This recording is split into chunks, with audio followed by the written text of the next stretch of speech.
You know, this is a big deal. It's like the end of a series and I'm not extending it. Usually, if you've been at Lakeside a while, I usually get to like the last week and I'm like, surprise, we're gonna go another 3 weeks because I just didn't have enough ability to keep it all summarized. So anyways, we're actually landing the plane today. Next week, we're taking some time to look back, look ahead on our 1 year celebration. And then we're launching a brand new series the week after that, which we're really excited about. But we are in the final week of our series, What Does Love Require of Me? And if you missed it, last week was, I think, my favorite week. We covered the idea that rules don't make you better, but they may make you behave better. And I heard from a lot of you that resonated deeply with you. I heard a lot of you were getting poked in the middle of the message, right? Like, yep, that hasn't solved it. I've given you all these rules for our relationship or our friendship, whatever. You're not getting any better, right? Because rules don't make us better. They might make us behave better, but they don't really transform our hearts, right? Whether you're looking around your workplace or you're looking at your friends or your kids, or if you're gut level honest, you're looking in the mirror and you're thinking, yep, rules didn't make me better. They just made me behave a little better or get a little sneakier, right? Like that's just how rules are. The idea that more rules or more religious rules or more Christian rules, somehow are going to lead to transformation is just not true. Not true heart change, at least. Behavior modification, absolutely, but not transformation, which is what Jesus was after.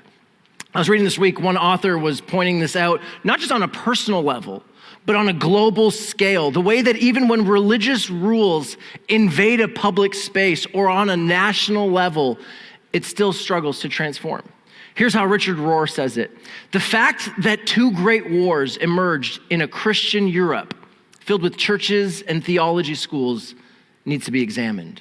The fact that racism, profound social inequity, and anti-Semitism were not broadly recognized as a serious problem until almost 2,000 years after Jesus is forever a judgment on the immaturity of Western Christianity, whether Catholic or Protestant.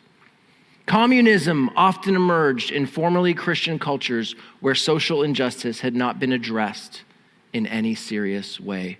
China, of course, being the major exception. Rules, whether in your home or on a global stage, don't lead to transformation. And in the end, last week, I shared a story about visiting my friend in the hospital. You remember that story? And the same idea that rules, no amount of rules or coercion or bribery or threats would transform somebody, but love will. And the new covenant way of transforming us is the love of Jesus poured out to us, experienced by us, and lived in response to. Remember how we summarized it last week?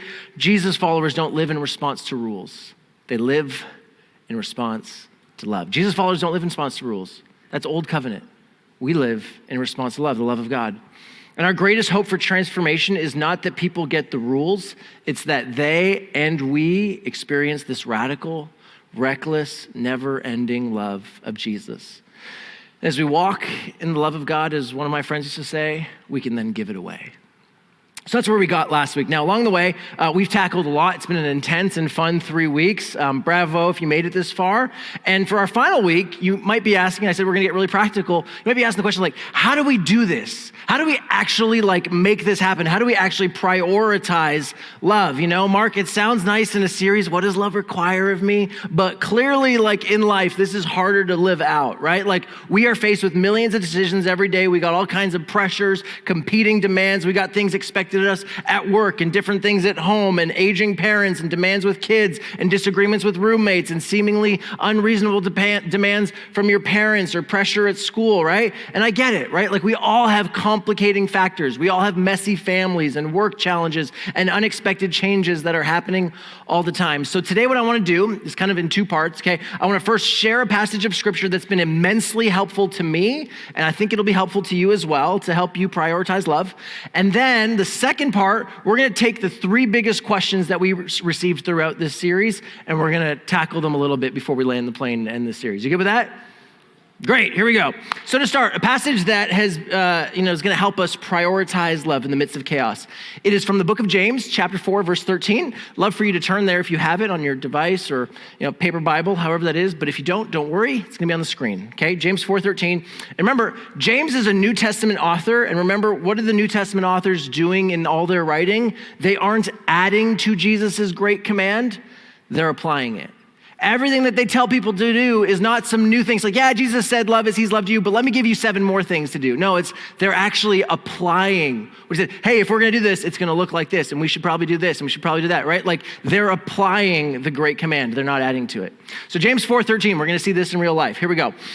Now listen, you who say today or tomorrow we will go to this or that city, spend a year there, carry on business, and make money. He's saying, listen up, everybody who's got plans for their life. That's probably many of us here, right? Verse 14, why? You don't even know what will happen tomorrow. What is your life? You're a mist that appears for a little while and then vanishes. Wow, James, so encouraging. But he's speaking something that's true, right? Especially in that time, life was fragile. You get an infection, there were no antibiotics, right? You're dead.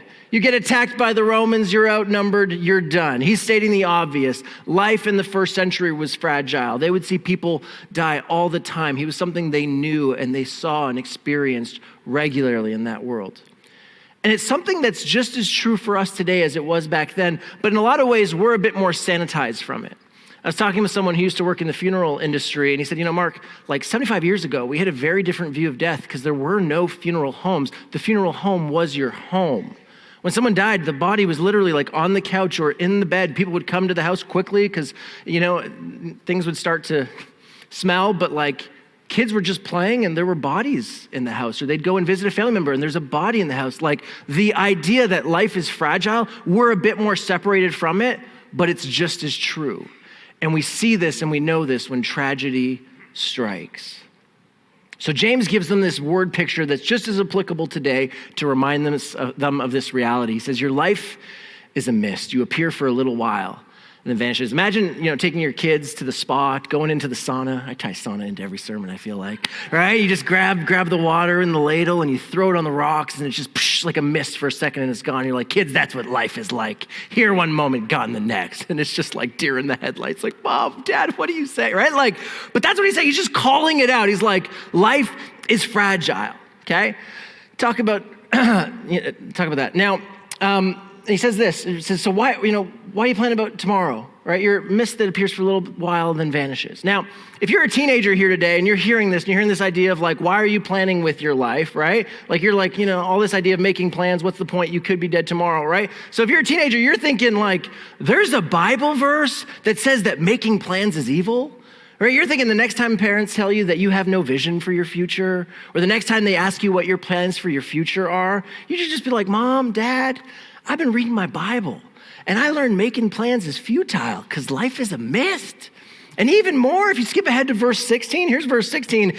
As it is, you boast in your arrogant schemes. You boast in your plans. It's like all such boasting is evil. Now you can tell your parents, be like, not only should we not plan, guys, but boasting about my plans is evil, so I won't be sharing any of that with you. Imagine. I'm just playing. I tell you this all the time. What it appears to be saying and what it is actually saying are sometimes very different things. Okay, for starters, I don't think it can be saying that making plans is all evil because Jesus had plans and the New Testament authors had plans and the early Christians made plans. So clearly, this is not a ban on life plans. Something else is happening. And I think verse 15 is the key. He says this, James says this, instead, you ought to say, if it is the Lord's will, we will live and do this or that, do this or that. Those are plans. He's like, it just needs a caveat. Instead, if it is the Lord's will, we will do this or that. He's saying, instead of creating and bragging about all your plans, like you can somehow predict the future and make anything happen, have your plans, but hold them loosely. Hold them loosely by adding this qualifier to simply say, hey, if it is the Lord's will, then we will live and do this or that. Right? Now you might be asking like, Lord's will, that sounds kind of like, what does that mean? Remember a few months ago though, Robin actually did a whole message on God's will. And it was this brilliant message. And she dispelled the idea that God has this like blueprint for your life. Do you remember that? This idea that you should be stressed out all day, every day, because every decision you make should line up to God's will. Remember that, right? It's like if you marry the wrong person or go to the wrong school or move to the wrong house, that you will be off the path and you'll be forever screwed kind of thing, right? Remember that? And she freed us from that anxiety by just basically saying, no, God's will, as simply as everything that Jesus came to bring. God's will is human flourishing. God's will is the healing and restoration of our world. what Jesus often called the kingdom of God. That's what God's will is. And the invitation to be in God's will is an invitation to partner with God in the flourishing of the whole world. And the best way to do that? Well, Jesus tells us, as I have loved you, so you must love one another. So when we read this verse 15, instead you ought to say, if it is the Lord's will, we will live and do this or that. He's saying, listen, go ahead and make your plans, but hold them loosely, because remember, your ultimate goal is God's will, which is love. Love. Here's how I would summarize this for us, okay? If love is not the ultimate goal, your goals can get in the way of love. If love is not your ultimate goal, your goals can get in the way of love. Let me tell you a story to help you understand this. Now, heads up, it's another story from my life. I know you're getting tired of hearing my life stories. Sorry, I've only lived one life. I have no other life experiences on my resume, so just be thankful that the series ends today, okay? Next week, I'll share some of your stories if you filled out the form, and we'll get a little diversity in our storytelling. But today, I'll tell you another story from my life. So a little context, some of you were here a few months ago. I shared some of the complex needs we're walking with some of our little ones at home and some of the cognitive challenges and so on. And in our process, in getting the resources we needed, I remember being on a Zoom call with a doctor, getting the diagnosis that would drastically alter our life in a lot of ways. And the doctor gave us kind of two tips, like two things like, hey, this is going to change in your life. I'm just giving you a heads up. The first thing was prepare to live a very slow life. Because rushing and overcommitting and having too many things in one day is just gonna wreak havoc on your child's nervous system. It's gonna burn them out again. So bottom line, move slow. Okay, that was one.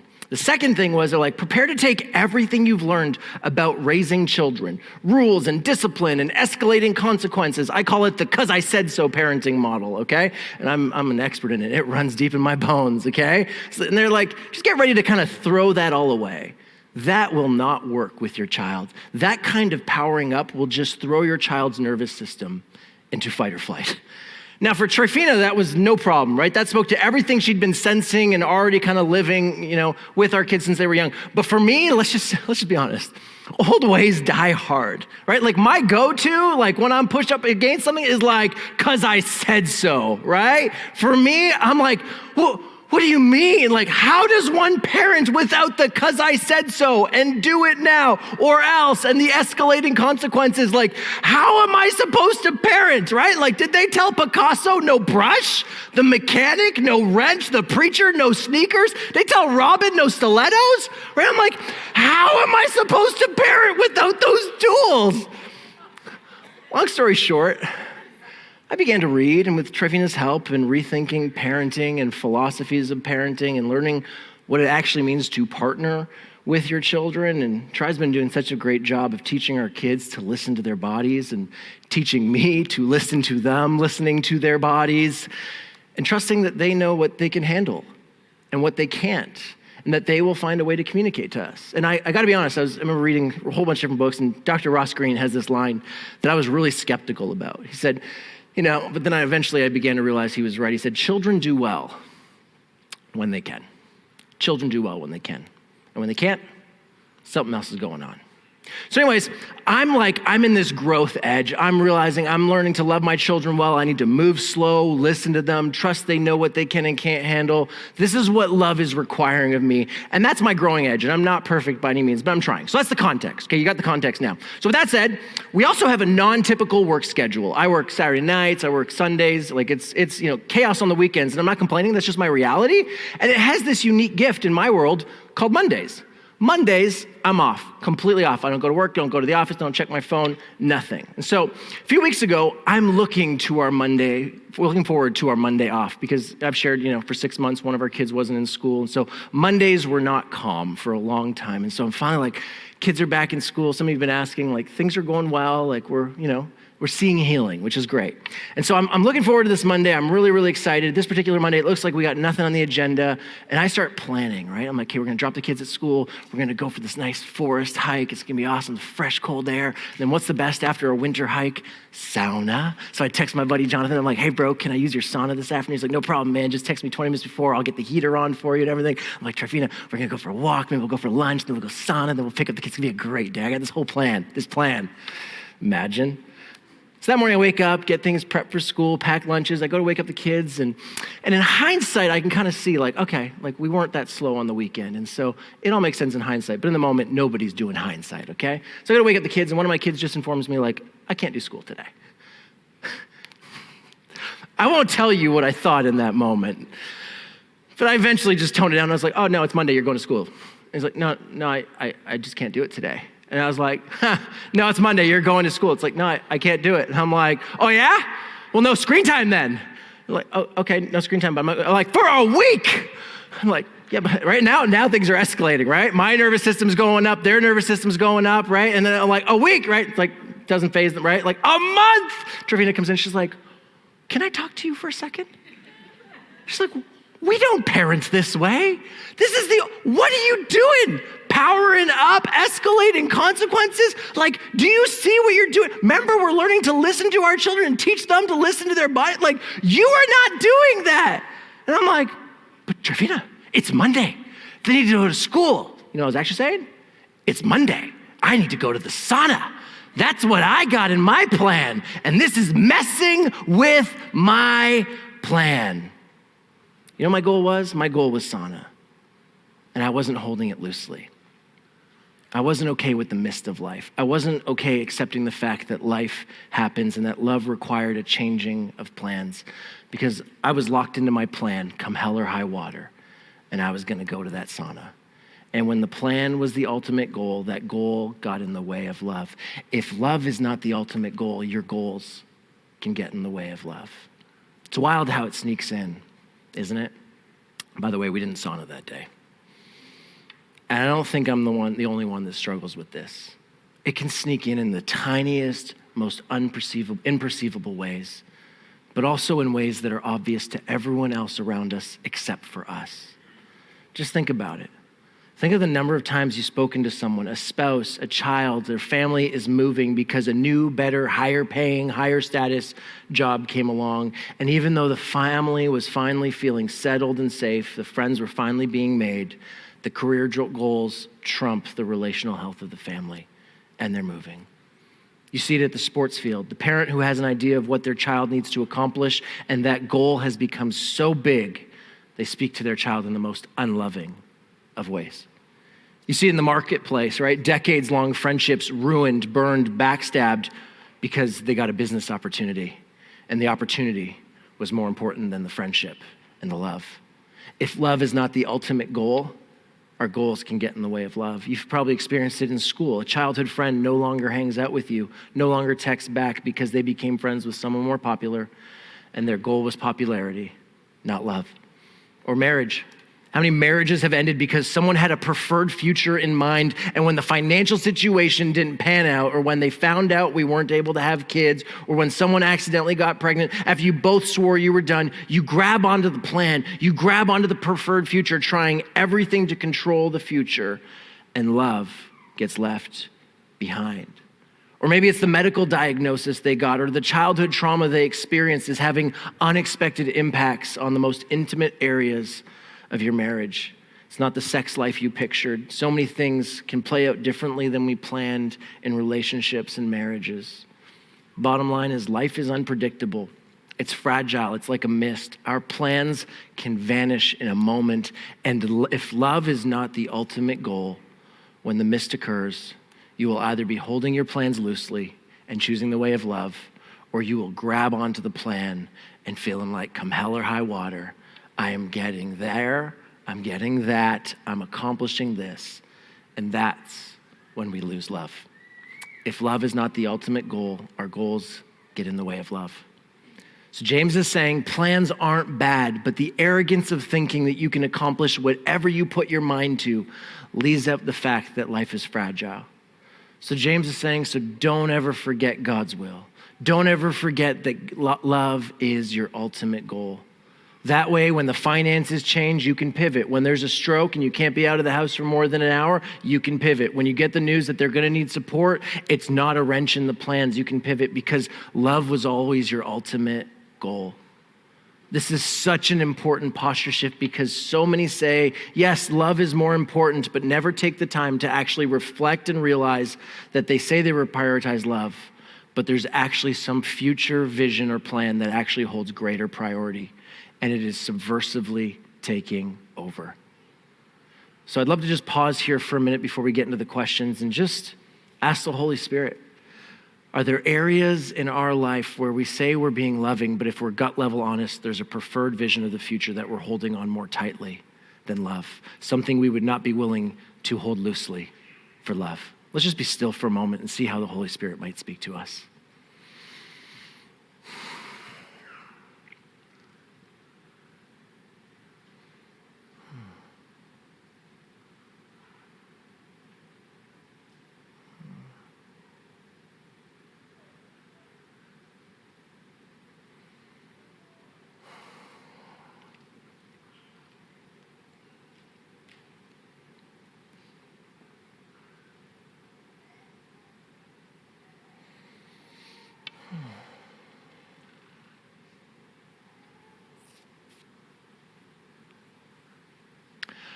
Okay, so the last bit of our time together, I want to go through these three questions, right? Because now we can get to this place where it's like, okay, I'm seeing the areas where I need to prioritize love, but then some of you are like, and this is where all the questions really seem to land, which is, okay, but how do we actually figure out love, right? I got so many emails and conversations with people. It's like, so in this situation, right, what does love look like, right? And in this situation, I did this. Was that loving, or would this have been more love, right? Like, and I love that you're wrestling. So let me just tackle some of the questions that came up. In fact, 3 questions that came up, and I'll go through them quickly, and then I'll leave you to be off for today. So here it is. Can you just give us a list of right and wrong? Can you just give us the black and white, like this is loving, this is not? That's the first one. Second one, how does this work with kids? Because kids need rules. And then thirdly, where do boundaries fit into living in response to love? So that's what we're going to go into. So number one, can I just give you a list of right and wrong? I get this question all the time. I've gotten it for years. Someone met with me years ago, frustrated with my preaching, and they were frustrated with me because they felt like whenever I preached, I didn't give clear-cut answers of do this and don't do that. And and as we went back and forth, they literally said to me, they said, I just want a cookie-cutter faith. Basically, they're saying, I want the pastor who just makes the boundaries clear, and then I can just stay in the boundaries. And I couldn't do that for them. What I explain in those situations, because I actually had that conversation more than you realize, is that the expectation of everything fitting into one of 2 boxes, right and wrong, black and white, is what's called a dualistic worldview. Dual means 2, right? These clean-cut categories. It's this or it's that. In the West, in the Western world, we love dualistic worldviews. We love to be able to put things in the categories of good, bad, black, white, right, wrong, right? Just look at our politics. We're for something or we're against something. We have very little room for gray areas, right? Any sense of nuance, you risk getting canceled, and that's true on the left and the right. Same is true of churches. Here's our position on this. If you don't agree with this, then you must be that, and that isn't allowed here. Dualism, right, this like this or that mentality is the water we swim in the West. And I always explain to people, be careful not to project dualism onto the New Testament and onto Jesus, because the New Testament authors and Jesus don't fit these Western categories. They had nuance. Just look at our passage today, right? Remember the whole, like, if it is the Lord's will, we will live and do this or that. Look how James ends it, not with clear cut, so do this or don't do that. Look what he says. He says, if anyone, verse 17, if anyone then knows the good they ought to do and doesn't do it, it is sin for them. For them. Right? Like imagine interviewing James. Hey, James, is blank a sin? He'd be like, I don't know, what's the circumstance going on, right? Like, tell me more, right? Maybe that is for you, right? James, just give us a rule that applies to everyone. Nope. But if anyone knows the good they ought to do and doesn't do it, it is sin for them. And that's not a one-off. There's lots of examples in the New Testament of things not fitting neatly into these black and white, this or that boxes. A great example on certain foods to eat or avoid, and it's circumstantially dependent. So when people ask me for black and white, right and wrong, they're projecting a system of dualism onto Jesus, who purposely made space for his law to be applied to the nuance of the moment. Because what is loving in one situation may not be loving in another. So honestly, if I had my way, I would shrink the list of things we're certain about that we place in the categories of right and wrong. Not because I don't value morals and doing the right thing, because if we show up as blank slates, without predetermined ideas, we can show up fully ready without baggage to wrestle with the question, what does love require of me? Divorce is a great example. For a long time, the predominant view and interpretation of Scripture was there's only ever one reason to get divorced, and that was if the spouse had an affair. Does that sound familiar? Some of you maybe grew up in church, maybe you heard that message as well. Now, that was how Christians understood the Scriptures. They had their verses, they had their clarity, they had their certainty. It was black and white, it was this, not that. Therefore, if someone was getting divorced, the categories were super clear. Now, you don't need me to tell you how that would end up because some of you have seen it or lived it or experienced it. The number of people who chose to stay or were encouraged to stay in abusive marriages because the Christians were certain if you got divorced for any other reason that wasn't an affair, the act of getting a divorce was sin. Nobody was sitting with these abuse victims asking, what does love require of us? Because they were so certain of what was right and what was wrong. And the result? Countless spouses and children trapped in abusive homes. The certainty trumped the question, what does love require of me? I could share so many more examples. The point is, when we walk in certainty with our clear boxes, already certain in every situation that we know what is right and what is wrong, we are way less likely to pause and ask the question, what does love require of me? So to close that first one, can I give you a list of right and wrong? Nope, never. I want to help you wrestle through what does love require of me. And when we give clear-cut answers, we short circuit the process. We take away the wrestling, the prayer, and the communal discernment. And I just don't want to be responsible for moving that. So that's the first one. So dualism. Next question. How does this work with kids? Because kids need rules, right? Like Mark, it's great that you just tell people to love people, right? But that just sounds too hippie. My kids need some really clear guidelines. You haven't met my kid. Listen, I get it, okay? So a few caveats before I jump into this one. Number one, might be obvious, I am not a parenting expert. I hope in all my stories you've come to the clear conclusion that I am a mess of a husband, father, and pastor. I'm just trying to put one foot in front of the other most days, okay? So as we start talking about parenting, can we at least agree with this, though? I think we can all come to this conclusion, that rules don't make you better. They may make you behave better, but they don't make you better, and that is true of kids as well, right? You know this, though, right? Like, it's a constant game of creating more rules with kids to protect the rules, right? No punching your brother, fine. Stop kicking your brother, fine. Don't touch your brother. Didn't touch him. Right? Tell me I'm wrong. More rules parenting has an expiry date. How's that going to work 20 years from now? What does that do for them when they head off into the real world and have to make decisions around something that you didn't think of giving them a rule for? Remember, we aren't trying to raise rule followers. That's old covenant. We're trying to raise little humans who live in response to the love of Jesus. So can I offer humbly one tweak, and I didn't come up with this, but I've watched Tryphena model this beautifully in our home. By the way, I know Tryphena sounds awesome through all my sermon analogies, so I don't want you to get the wrong idea, okay? She's a mess too, okay? I'll try in the next series to tell some stories that paint her in a negative light, okay? No, but seriously, she's awesome. And something I've really appreciated about Tryphena is she's never leveraged the authoritarian "'cause I said so" style of parenting. Instead, from the time that our littles were very young, she made sure to tie everything we were asking of our kids back to love. There was one ultimate rule in our home, and all subsequent guidelines would flow out of it: love. She would just say this all the time: is that loving? Do we think that's loving? What do you think the most loving thing to do would be? It's brilliant, because it's a timeless question that invades every situation. You're not trying to think of every body part and every item a child can strike another with. You're going down to the ground level and training them to ask essentially, what does love require of me? What does love require of me? Something happens, someone's crying, and Tryphena's there saying, oh, do we think that was loving? Right? It raises the standard. Remember last week we talked about this. This guiding principle is so much simpler, but so much more demanding, and it has no loopholes. Kids can ask, can I fill in the blank? You know, she just goes back to love. It's a great question. Do you think that's loving? Would it feel loving if someone did that to you? Everything gets impacted by this, right? The volume of the TV. I wonder if we could turn down the volume of the TV. Not because I said so, or, you know, so-and-so's nervous system is not doing so well, and maybe the loving thing to do would be to turn the volume down. What do you think would be loving in that situation? Every situation you could say, because I said so, or you can take a moment and figure out how it ties into love.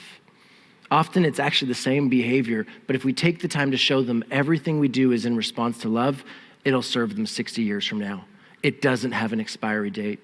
As a wise mentor once said to me, Mark, the whole "'cause I'm your dad and I said so" model of parenting, where does that land them in 20 years? You've essentially trained them to blindly accept whatever person in authority over them tells them what to do because they said so. Instead, let's teach them how to look at every situation through the lens of love. Because then at time, years after we're gone as parents, these kids might stand up to authority and say, no, I won't do that, even if you demand it, because it's not loving. Now hear me, that doesn't mean we get it right every time in our home or that my kids are angels. To say it mildly, there's a lot of yelling in the pastor's house. Often it's me. Got a long way to go. But we are clawing at this, trying desperately to reorient our posture around love instead of top-down rules. Because, and this is true for parenting as well, Jesus followers don't live in response to rules. We live in response to love.